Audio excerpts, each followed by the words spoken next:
now we're going to make oatmeal granola. I used to make granola with regular oats, and then when I became gluten-free, I had to lose it out of my diet. Once gluten-free oats became available, I got into the granola thing again. So this is a really simple recipe. You have to be home for a little while because it does take some time in the oven, but it's really simple to put together, and it's something that you can vary to your taste. So let's start with the oats. So lots of gluten-free oats. Now we add oat bran to this, and this kicks up the fiber, and it also makes it more oat tasting. Now we've got shredded coconut. This is one of those dump recipes. We've got walnuts. You can use walnut pieces, you can use larger walnuts, whatever suits your taste, if you like it crunchy or not.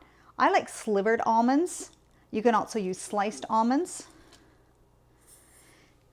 And I also add pumpkin seeds. As well, you can add sunflower seeds. Just make sure they're not salted. So let's just stir this up a little bit. So the way it becomes granola is we've got honey and we've got oil. So we're going to mix them together.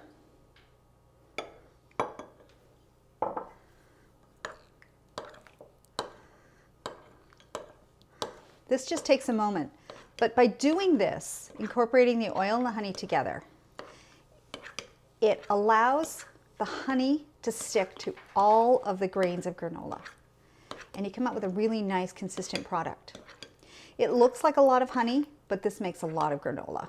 It doesn't last very long in our house, but it does make a lot of granola. So what we're going to do is just pour it on.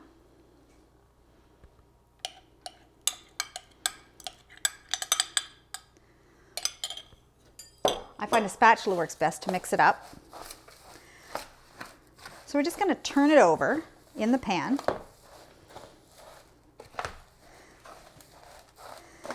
And as you can see, the flakes of granola are just getting moistened by the oil and the honey.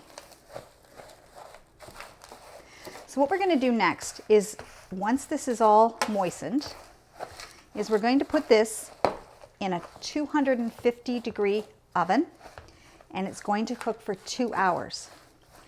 At the end of 2 hours, we're going to add our raisins and stir them around the same way and let it cook for another half hour. Again, you can do any variation on this. If you want to make maple flavored granola, you would add the maple flavoring to the honey and the oil. If you want to add cranberries or any other dried fruits, they're best added when the raisins are added in the last half hour. So this is now ready for the oven.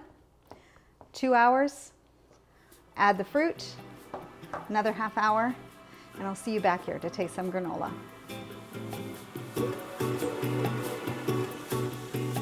So I baked off the granola and let it cool. Now, when you're baking it, you do have to stir it every 20 to 30 minutes. At the end, when you take it out and you let it sit, if you like granola with big chunks in it, don't stir it then. If you like it all in smaller pieces, you can stir it at that time and it'll free up everything. So once it's completely cool, it should be kept in an airtight container. Oh, look. Isn't that amazing? You can see the pumpkin seeds, you can see the raisins and all the different nuts. This is something that's really good eaten just with milk because you've already got some sugar in it, and you can make it as healthy as you want. Oh, I love the raisins in it and the pumpkin seeds.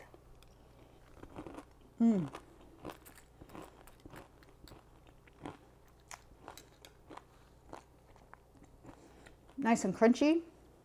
The whole oats and the oat bran give it such a real special flavor. The honey, there's just enough sweetness, and adding the raisins or any other dried fruit will give it the rest of the sweetness that you need. And the nuts give it that real crunchiness. With the walnuts and the almonds, you can switch that up with pecans if you'd like. You can make it exactly the way you want. Now you too can make gluten-free granola at home.